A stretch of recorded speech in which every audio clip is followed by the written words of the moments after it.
ओम शांति। आज 3 सितंबर 2023 के अव्यक्त महावाक्य है, जिनकी ओरिजिनल डेट है 25 नवंबर 1995। आज बाबा के महावाक्य बहुत ही विशेष हैं, जिसमें बाबा बच्चों से बात कर रहे हैं कि आप बच्चे परमत, पर चिंतन, पर दर्शन से मुक्त बनो और परोपकारी बनो। बाबा ने जब बच्चों से मुलाकात की तो कहा कि मेरे बच्चे, चाहे कोई बच्चा है, चाहे युवा है, चाहे बुजुर्ग है, चाहे प्रवृत्ति वाला है, हर बच्चा बहुत विशेष है। अगर कोई युवा से भी पूछेंगे, बुजुर्ग से पूछेंगे, तो भी क्या कहेगा कि पाना था सो पा लिया, अब और क्या बाकी रहा।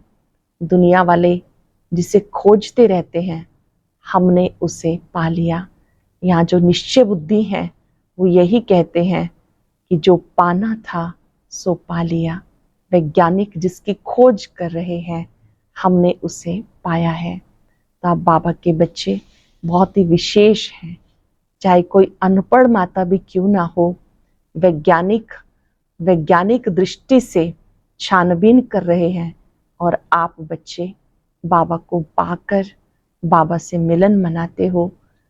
चलते चलते पुरुषार्थ ढीला होने का कारण क्या है? मुख्य रूप से 3 बातें हैं। पहली चीज है परमत, फिर पर चिंतन, पर दर्शन। इन तीनों को बाबा ने स्पष्ट किया। अब इन तीनों से मुक्त होकर परोपकारी बनो। कहीं कहीं कोई बातों को सुनना भी पड़ता है, लेकिन आपके ऊपर उसका प्रभाव नहीं पड़ना चाहिए। आप धारणा मूर्त होकर रहो और जल्दी से उस बात को फुल स्टॉप लगा दो। ऐसा नहीं कि दूसरे के सुनाने की आदत बढ़ती जाए और आप डस्टबिन बन जाओ। ऐसे कूड़ेदान नहीं बनना। ऐसा करने से दूसरे की आदत भी पक्की हो जाएगी।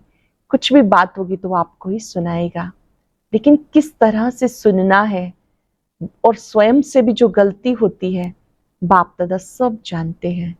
बाबा ने कहा कोई बच्चे, उनसे कब कब गलती हुई, क्या क्या हुआ, बाप दादा सब जानते हैं।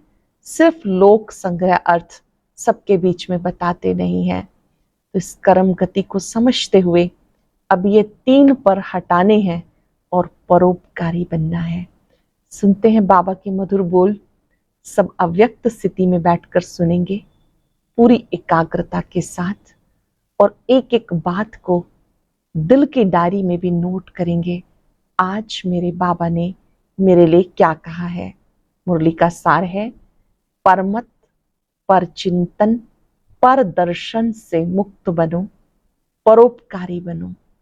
परमत, पर चिंतन, पर दर्शन से मुक्त बनो, परोपकारी बनो।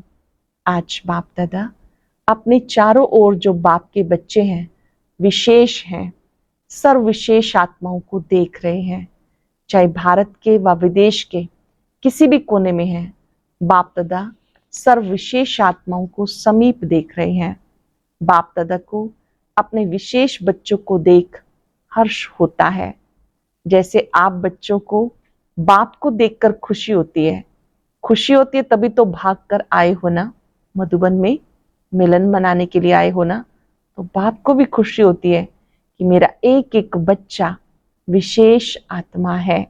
चाहे बुजुर्ग है, अनपढ़ है, छोटे बच्चे हैं, युवा हैं, प्रवृत्ति वाले हैं, लेकिन सारे विश्व के आगे विशेष हैं। चाहे कितने भी बड़े बड़े वैज्ञानिक चमत्कार दिखाने वाले भी हैं, चंद्रमा तक पहुंचने वाले भी हैं, लेकिन बाप के विशेष बच्चों के आगे वो भी अनजान है। 5 ही तत्वों को जान लिया, उन पर विजय प्राप्त कर ली, लेकिन छोटी सी बिंदु आत्मा को नहीं जाना। यहाँ छोटे बच्चे से भी पूछेंगे तुम कौन हो, तो क्या कहेगा? मैं आत्मा हूं, यही कहेगा ना। आत्मा कहाँ रहती है वो भी बताएगा। और वैज्ञानिक से पूछो आत्मा क्या है, आत्मा के ज्ञान को अभी तक जान नहीं सके। तो कितने भी बड़े हिस्ट्री के हिसाब से, इस दुनिया के हिसाब से विशेष हूं, जिसने अपने को नहीं जाना, उससे तो यहाँ का 5 वर्ष वाला बच्चा भी विशेष हो गया। आप लोगों का शुरू शुरू का बहुत फलक का गीत है, याद है वो कौन सा है? एक गीत है ना, कितना बड़ा सेठ स्वामी हो, अल्लफ को नहीं जाना। तो कितने भी बड़े हों, चाहे नेता हों, अभिनेता हों, लेकिन अपने आप को नहीं जाना तो क्या जाना। तो ऐसी विशेष आत्माएं हो, यहाँ की अनपढ़ बुजुर्ग माता है और दूसरी तरफ अच्छा महात्मा है, लेकिन बुजुर्ग माता फलक से कहेगी हमने परमात्मा को पा लिया, और महात्मा कहेगा परमात्मा को पाना बहुत मुश्किल है। लेकिन यहाँ 100 वर्ष की आयु वाले भी निश्चय बुद्धि होंगे तो क्या कहेंगे, तुम ढूंढते रहो, हमने पा लिया। तो महात्मा भी आपके आगे क्या है? प्रवृत्ति वाले फलक से कहेंगे हम डबल बेड पर सोते हैं, इकट्ठे रहते हैं, पवित्र रहते हैं, क्योंकि हमारे बीच में बाप है। महात्माएं क्या कहेंगे? आग कपूस इकट्ठे रहना मुश्किल है, ये तो संभव असंभव लगता है। वो तो यही कहेंगे कि आग और कपूस इकट्ठे नहीं रह सकते, अर्थात अग्नि और साथ में कोटन रखी है तो जल जाएगी ना। बाबा ने कहा आपके लिए क्या है? प्रवृत्ति वाले बताओ, पवित्र रहना मुश्किल है या सहज है? सहज है या कभी कभी मुश्किल हो जाता है? जो पक्के हैं तो बड़ी सभा हो या कुछ भी हो, फलक से कह सकते हैं पवित्रता हमारा स्वधर्म है, परधर्म नहीं, स्वधर्म है। तो स्वयं सहज होता है ना, और पर मुश्किल होता है। अपवित्रता परधर्म है, लेकिन पवित्रता स्वधर्म है। तो ऐसे अपनी विशेषता को जानते हो ना, क्योंकि नए नए भी बहुत आए हैं, लेकिन कितने भी नए हैं, पवित्रता का पाठ तो पक्का है ना। कई बच्चे ऐसा भी करते हैं, जब तक बाबा से मिलने का 1 साल पूरा नहीं होता, सबको पता ये नियम पक्का है, तो मधुबन में आने तक तो ठीक रहते हैं, लेकिन देख लिया, पहुंच गए तो कई वापस जाकर अलबेले हो जाते हैं। लेकिन सोचो, पवित्रता की प्रतिज्ञा किससे की है? बाप से की ना, बाप का फरमान है ना। तो बाप से प्रतिज्ञा कर, फिर अगर अलबेले होते हो तो नुकसान किसको है? बाबा से प्रतिज्ञा की फिर अलबेले हो गए तो नुकसान किसको है? ब्राह्मण परिवार में तो 1 जाता है 10 आते हैं, नुकसान कमजोर होने का उन आत्माओं को ही होता है। इसलिए जो भी नए नए पहली बार आए हैं, बाप के घर में तो पहुंच गए, ये तो भाग्य की बात है ही, लेकिन तकदीर की लकीर को कभी कम नहीं करना, तकदीर को बड़ा करना। देखो, कोई भी बच्चा लौकिक में भी पैदा होता है तो सब क्या कहते हैं? सदा जिंदा रहे, बड़ी आयु रहे। तो बाप दादा भी विशेष आत्माओं की अविनाशी विशेषता देखना चाहते हैं, थोड़े टाइम की नहीं, 1 साल चले 2 साल चले नहीं, अविनाशी रहने वालों को अविनाशी प्रारब्ध मिलती है। तो माताएं भी पक्की है ना, क्योंकि चाहे आप 1 साल के हो या 2 साल के या 4 के, समाप्ति तो एक ही समय पे होनी है ना। विनाश तो इकट्ठा ही होगा ना, कि आप कहेंगे हम तो 2 साल के हैं, हमारी सिल्वर जुबली हो जाए, पीछे विनाश हो, ये तो नहीं होगा ना। इसलिए पीछे आने वालों को और आगे जाना है। थोड़े समय में बहुत कमाई कर सकते हो, फिर भी आप लोगों को पुरुषार्थ का समय मिला है, आगे चलकर इतना समय भी नहीं मिलेगा। सुनाया था ना कि अभी लेट का बोर्ड तो लग गया, टू लेट का नहीं लगा। तो आप सभी लक्की हो, सिर्फ अपने भाग्य को स्मृति में रखते हुए आगे बढ़ते चलना, कोई बातों में नहीं जाना। आप लक्की हो, अपने भाग्य को स्मृति में रखते हुए आगे बढ़ते जाना, और कोई बातों में नहीं जाना। आज बाप दादा देख रहे थे बच्चों के पुरुषार्थ का समय वेस्ट क्यों जाता है। चाहता कोई नहीं है, सब चाहते हैं हमारा समय सफल हो। बीच बीच में कहा आधा घंटा 15 मिनट, कहा 5 मिनट वेस्ट चला जाता है। उसका कारण क्या है? आधा घंटा 15 मिनट 5 मिनट वेस्ट चला जाता, उसका कारण क्या? आज बाप दादा ने देखा मेजॉरिटी का विशेष पुरुषार्थ जो कम या ढीला होता है, उसके 3 कारण हैं। पहला, चलते चलते श्रीमत के साथ साथ आत्माओं की परमत मिक्स कर देते हैं। बहुत ध्यान से सुनेंगे, अपनी चेकिंग भी करेंगे। चलते चलते श्रीमत के साथ साथ आत्माओं की परमत मिक्स कर देते हैं। कोई ना कोई बात सुना दी, आप समझते हो कि सुनाने वाला तो अच्छा महारथी है, सच्चा महारथी है, तो आपका उसके ऊपर फेथ भी है। जब कोई ऐसी आत्मा आपको कोई ऐसी बातें सुनाती है जिसमें इंटरेस्ट भी आता है, समाचार तो अच्छा है, जैसे संसार समाचार अच्छा लगता है तो ब्राह्मण संसार समाचार भी अच्छा लगता है, तो आपने उस पर फेथ रख करके वो बात सुन ली, माना अपने अंदर समा ली, कट नहीं किया, तो बात सच्ची भी है, समाचार सच्चा भी होता है, सब झूठा नहीं होता, कोई सच्चा भी होता। लेकिन बाप का फरमान क्या है कि ऐसे समाचार भले सुनो, ये है फरमान नहीं, जिससे आपका कोई कनेक्शन नहीं, सिर्फ दिलचस्प समाचार है, आप कर कुछ नहीं सकते, सिर्फ सुन लिया, तो वो समाचार बुद्धि में तो गया, टाइम वेस्ट हुआ या नहीं हुआ। बाबा ने कहा और बाबा की श्रीमत है पर मत मिक्स कर दी, क्योंकि बाप की आज्ञा है सुनते हुए भी नहीं सुनना। तो आपने सुना क्यों, उसकी आदत डाली। मानो एक बारी आपको समाचार सुनाया, आपको भी बहुत अच्छा लगा, नई बात है, ऐसा भी होता है, ये पता तो पड़ गया, लेकिन अगर एक बार आपने उनकी बात सुन ली तो दूसरी बार वो कहाँ जाएगा, आपके पास ही आएगा। आप उसके लिए कूड़े का डिब्बा बन गए ना। जो भी ऐसा समाचार होगा वो आपके पास आके सुनाएगा, क्योंकि आपने सुना। इसलिए या तो उसको समझाओ, ऐसी बातों से मुक्त करो, सुन करके इंटरेस्ट नहीं बढ़ाओ। लेकिन अगर सुनते हो, आप में इतनी ताकत हो, उसको भी सदा के लिए फुल स्टॉप लगा दो। अगर आपको सुनना ही पड़ता है तो सदा काल के लिए फुल स्टॉप लगा दो। अपने अंदर भी फुल स्टॉप लगाओ। जिस व्यक्ति का समाचार सुना उसके प्रति दृष्टि में, संकल्प में भी घृणा भाव बिल्कुल ना हो। जिसके बारे में सुना उसके प्रति संकल्प में भी घृणा भाव बिल्कुल ना हो।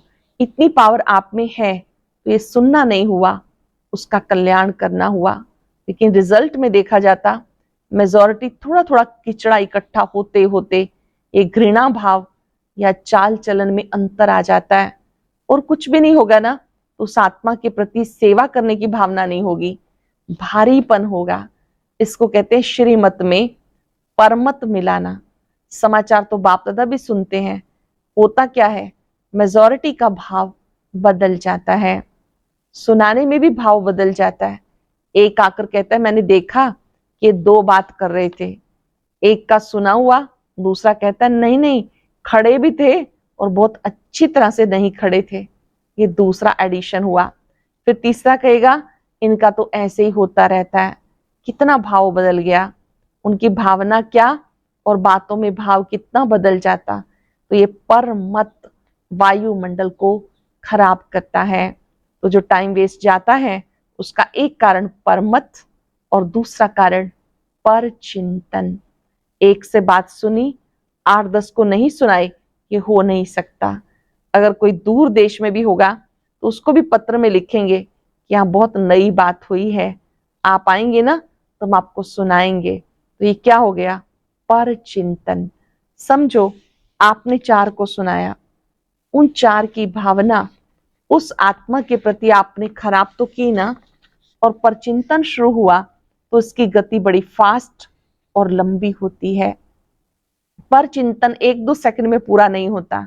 जैसे बाप दादा सुनाते हैं, जब किसी को ज्ञान सुनाओ तो इंटरेस्ट दिलाने के लिए उसको कहानी की रीति से सुनाओ, पहले ये हुआ फिर क्या हुआ फिर क्या हुआ, तो इंटरेस्ट बढ़ता है ना। ऐसे जो परचिंतन होता है वो भी एक इंटरेस्टेड होता है, उसमें दूसरा जरूर सोचेगा फिर क्या हुआ, फिर ऐसे हुआ, हाँ ऐसे हुआ होगा। तो ये भी कहानी लंबी है। बाप दादा तो सबके दिल की बातें सुनते भी हैं और देखते भी हैं। कोई कितना छिपाने की कोशिश करे, सिर्फ बाप दादा कहाँ कहाँ लोक संग्रहार्थ खुला इशारा नहीं देते, बाकी जानते सब हैं, देखते सब हैं। कोई कितना भी कहे मैं तो अभी कभी नहीं करता हूं, बाप दादा के पास रजिस्टर है, कितनी बार किया, क्या क्या किया, किस समय किया, कितनों से किया, ये सब रजिस्टर है। अपने रजिस्टर में लिख लेंगे बाप दादा के पास कौन सा रजिस्टर है। बाप दादा के पास रजिस्टर है कितनी बार किया, क्या क्या किया, किस समय किया, कितनों से किया, सब रजिस्टर है। सिर्फ कहाँ कहाँ चुप रहना पड़ता है। तो दूसरी बात सुनाई, पर चिंतन। पहली कौन सी थी? परमत। अब है परचिंतन। उसका स्वचिंतन कभी नहीं चलेगा। कोई भी बात होगी, परचिंतन वाला अपनी गलती भी दूसरे पे लगाएगा। परचिंतन वाले बात बनाने में नंबर 1 होते हैं। पूरी अपनी गलती दूसरे के प्रति ऐसे सिद्ध करेंगे जो सुनने वाले बड़ों को भी चुप रहना पड़ता है। तो स्वचिंतन इसको नहीं कहा जाता कि सिर्फ ज्ञान की पॉइंट्स रिपीट कर दी या ज्ञान की पॉइंट्स सुन ली, सुना दी। सिर्फ यही स्वचिंतन नहीं, लेकिन स्वचिंतन क्या है अच्छे से अंडरलाइन करेंगे। स्वचिंतन अर्थात अपनी सूक्ष्म कमजोरियों को, अपनी छोटी छोटी गलतियों को चिंतन करके मिटाना, परिवर्तन करना, ये स्वचिंतन है। अपनी सूक्ष्म कमजोरियों को, छोटी छोटी गलतियों को चिंतन करके मिटाना, परिवर्तन करना, ये स्वचिंतन है। बाकी ज्ञान सुनना, सुनाना, उसमें तो सब होशियार हो, वो ज्ञान का चिंतन है, मनन है। लेकिन स्वचिंतन का महीन अर्थ अपने प्रति है। क्योंकि अब रिजल्ट निकलेगी तो रिजल्ट में ये नहीं देखा जाएगा कि इसने ज्ञान का मनन अच्छा किया, वह सेवा में ज्ञान को अच्छा यूज किया। इस रिजल्ट से पहले स्वचिंतन और परिवर्तन, स्वचिंतन करने का अर्थ ही है परिवर्तन करना। तो जब फाइनल रिजल्ट होगी उसमें पहली मार्क्स प्रैक्टिकल धारणा स्वरूप वाले को मिलेगी। जो धारणा स्वरूप होगा वो नेचुरल योगी होगा। जो धारणा स्वरूप होगा वो नेचुरल योगी होगा। अगर मार्क्स ज्यादा लेनी है तो पहले जो दूसरों को सुनाते हो, आजकल वैल्यूज पे जो भाषण करते हो, उसकी पहले स्वयं में चेकिंग करो। क्योंकि स्वयं की 1 मार्क धारणा स्वरूप की 10 मार्क्स होती हैं। अगर आप ज्ञान नहीं दे सकते हो लेकिन अपनी धारणा से प्रभाव डालते हो तो आपकी सेवा की मार्क्स जमा हो गई ना। जब आप किसी की सेवा करते हो, अगर उसका 1 नंबर है तो धारणा स्वरूप के 10 नंबर हैं। ये बड़ी गुह्य बात है जिसको हम अच्छे से समझेंगे। सेवा का 1 मार्क और धारणा स्वरूप की 10 मार्क्स होती हैं। अगर आप ज्ञान नहीं दे सकते लेकिन अपनी धारणा से प्रभाव डालते हो तो आपकी सेवा की मार्क्स जमा हो गई। आजकल कई समझते हैं हमें सेवा का चांस बहुत कम मिलता है, हमें चांस मिलना चाहिए, दूसरे को मिलता है मेरे को क्यों नहीं। सेवा करना बहुत अच्छा है, क्योंकि अगर बुद्धि फ्री रहती है तो व्यर्थ बहुत चलता है। इसलिए सेवा में बुद्धि बिजी रहे, ये साधन अच्छा है। सेवा का उमंग तो अच्छा ही है, लेकिन ड्रामानुसार या सर्कमस्टांस के अनुसार मानो आपको चांस नहीं मिला और आपकी अवस्था दूसरों की सेवा करने के बजाय अपनी भी गिरावट में आ जाए, या वो सेवा आपको हलचल में ले आए, तो क्या वो सेवा हुई? आपके सेवा से कोई सामने वाली आत्मा हलचल में आ गई तो क्या ये सेवा हुई? अपनी अवस्था दूसरों की सेवा करने की बजाय अपनी भी गिरावट में आ जाए, क्या वो सेवा आपको हलचल में जो लाए वो सेवा हुई? उस सेवा का प्रत्यक्ष फल क्या मिलेगा? सच्ची सेवा। आज हम लिखेंगे और अपने को चेक भी करेंगे क्या हम सच्ची सेवा करते हैं। सच्ची सेवा, प्यार से सेवा, सबकी दुआओं से सेवा, उसका प्रत्यक्ष फल खुशी होती है।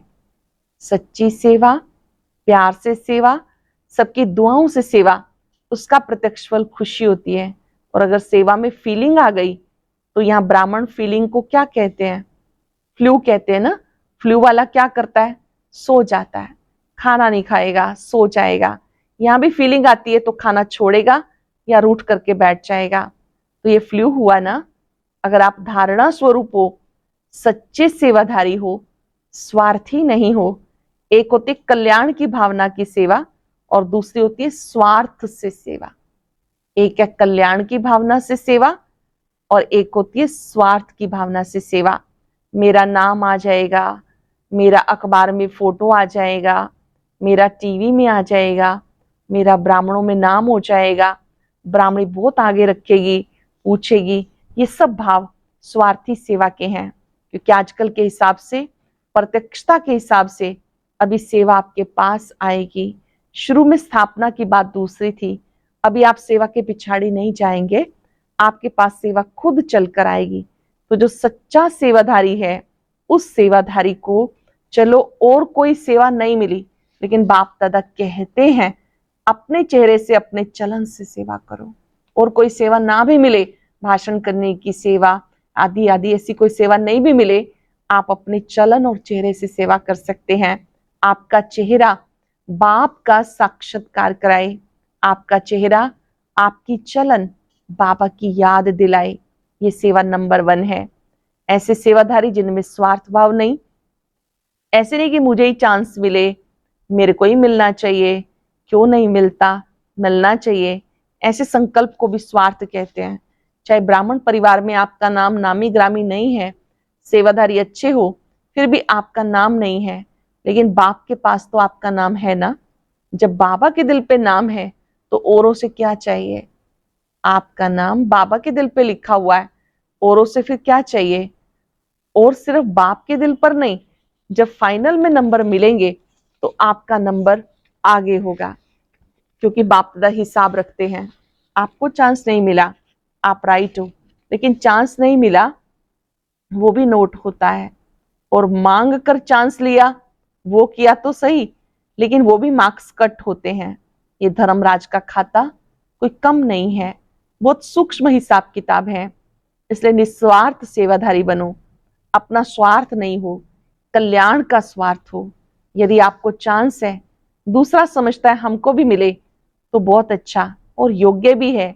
अगर मान लो आप अपना चांस उसको देते हो तो आपका शेयर उसमें जमा हो जाता है, चाहे आपने नहीं किया, लेकिन उस किसको चांस दिया उसमें भी आपका शेयर जमा होता है। क्योंकि सच्चा डायमंड बनना है ना, तो हिसाब किताब समझ लो, इसमें अलवेले नहीं बनना। ठीक है, हो गया, बहुत सूक्ष्म में हिसाब किताब का चोपड़ा है, बाबा को कुछ करना नहीं पड़ता, ऑटोमेटिक। कभी कभी बाप दादा बच्चों का चोपड़ा देखते हैं। तो पहली बात पर मत, दूसरी पर चिंतन, और तीसरी पर दर्शन। दूसरों को देखने में मेजॉरिटी बहुत होशियार है, पर दर्शन जो देखेंगे, देखने के बाद वो बात कहाँ जाएगी, बुद्धि में तो जाएगी ना। और जो दूसरे को देखने में समय लगाएगा, उसको अपने को देखने का समय कहाँ मिलेगा। जो दूसरों को देखने में लग जाता है तो बाबा कहते वो स्वयं को तो देख ही नहीं पाता, अपने को देखने का समय ही नहीं मिलेगा। बातें तो बहुत होती है ना, और जो बातें होती हैं वो देखने में भी आती हैं, सुनने में भी आती हैं। जितना बड़ा संगठन उतनी बड़ी बातें होती हैं। ये बातें क्यों होती हैं?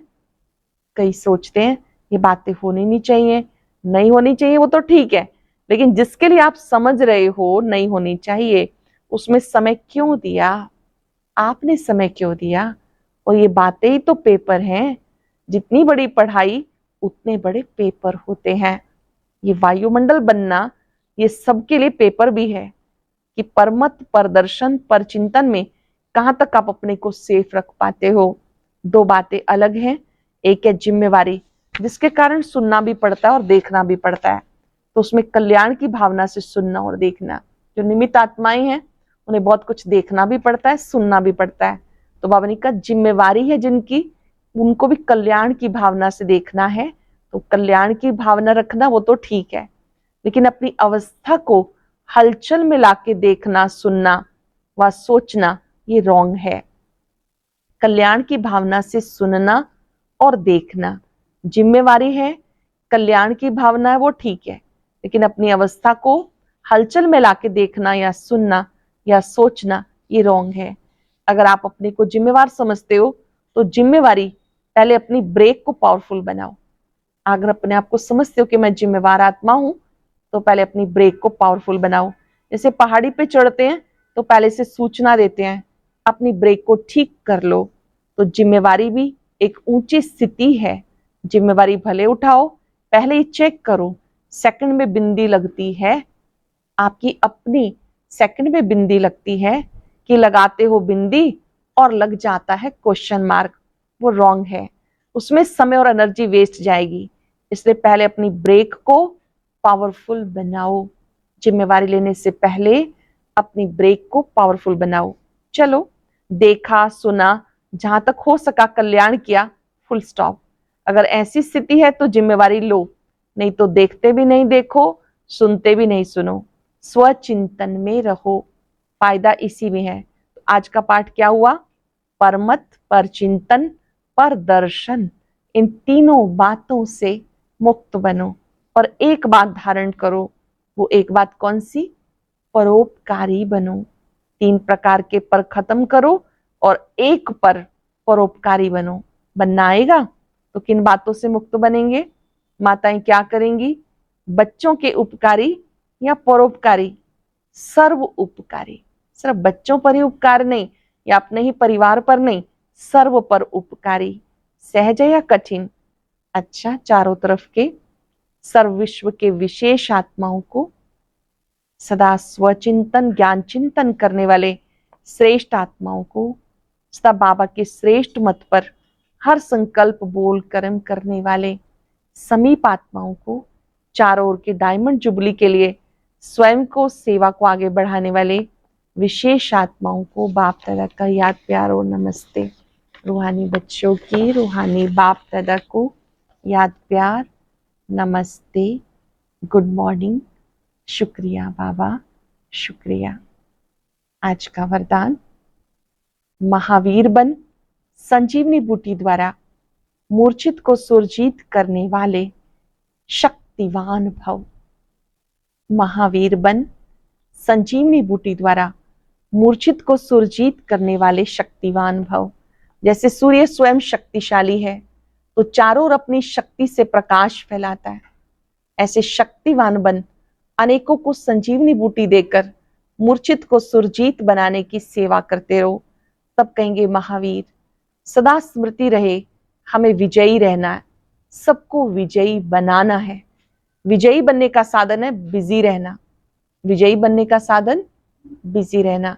स्वयं का कल्याण, विश्व कल्याण के कार्य में बिजी रहो तो विघ्न विनाशक वायुमंडल बनता जाएगा। सरल शब्दों में स्वयं के कल्याण में बिजी रहना है, विश्व कल्याण में बिजी रहना है, तब बाबा ने का वायुमंडल विघ्न विनाशक का बन जाएगा। स्लोगन है, दिल सदा एक दिलाराम में लगी रहे, ये सच्ची तपस्या है। दिल सदा दिलाराम में लगी रहे, ये सच्ची तपस्या है। आज हम वायदा करेंगे बाबा से कि मैं परमत, परचिंतन, परदर्शन से मुक्त होकर परोपकारी बनकर रहूंगा। कुछ पल के लिए एकाग्र हो जाएं, बाबा को अपने सम्मुख देखें, बाप दादा से दृष्टि लें और अपना संकल्प बाबा को अर्पित करें। अब मुझे स्वचिंतन करना है, अपनी सूक्ष्म कमजोरियों को स्वयं रियलाइज कर मिटा देना है। स्वचिंतक, शुभ चिंतक बनना है। बाबा की शक्तियां मेरे चारों ओर हैं। संकल्प में दृढ़ता है, करना ही है, परोपकारी बनना है। शुक्रिया बाबा, शुक्रिया।